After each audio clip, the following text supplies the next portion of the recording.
रामपुर गांव में सुषमा देवी अपनी कंजूसी के लिए पूरे इलाके में मशहूर थी।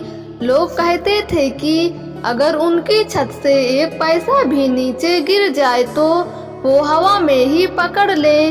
उनके घर की हर चीज तेल दाल चीनी तौली हुई आती थी और उतनी ही तौली हुई खपत होती थी। परिवार में उनके बेटे रवि की शादी का समय आया। रिश्तेदारों और पड़ोसियों को पूरा भरोसा था कि इतनी कंजूस सास के घर में कौन बहू टिकेगी, लेकिन भाग्य को कुछ और ही मंजूर था। रवि की शादी रीमा से तय हुई, एक सीधी सादी शांत स्वभाव की लड़की। शादी के पहले ही दिन सुषमा देवी ने उसे परखने की ठानी। सुबह सुबह उन्होंने कहा, बहू आज दाल बनानी है, लेकिन दाल सिर्फ आधा कप लेना, बाकी पानी ज्यादा डाल देना, समझी? रीमा मुस्कुराई, जी माँ जी। लेकिन जब खाना परोसा गया तो दाल देखने में काफी गाढ़ी और स्वादिष्ट थी। सुषमा देवी चौंकी। अरे बहू, मैंने तो कहा था पानी ज्यादा। रीमा बोली, माँ जी आधा कप दाल कम था तो मैंने दाल भिगोकर उसे फूलने दिया। इससे दाल बढ़ गई और पानी कम लगाना पड़ा। बचत भी हो गई और स्वाद भी। सुषमा देवी पहली बार किसी को देखकर निरुत्तर रह गई। अगले दिन उन्होंने दूसरा परीक्षण रखा। बोली, बहू गैस का सिलेंडर बचाना है, रोटियां एक साथ तवे पर सेकना। रीमा बोली, जी माँ जी। कुछ देर बाद जब रसोई से निकली तो उसके हाथ में एक बड़ी प्लेट थी जिसमें सारी रोटियां नरम और फूली हुई थी। सुषमा देवी ने पूछा, इतनी जल्दी कैसे?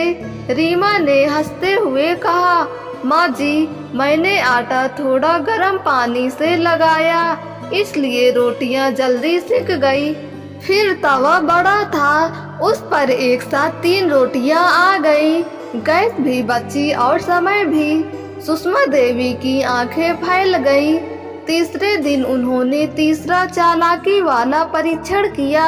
बहू आज घर साफ करना है, लेकिन पानी की एक बाल्टी से पूरे आंगन और वरांडे की सफाई करनी होगी।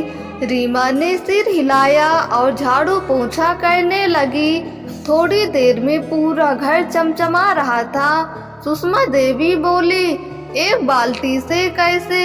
रीमा बोली, माँ जी मैंने पहले सूखा झाड़ू लगाया, फिर पोछे में हल्का सा पानी लेकर 2 बार निचोड़कर पूरे आंगन में फैलाया।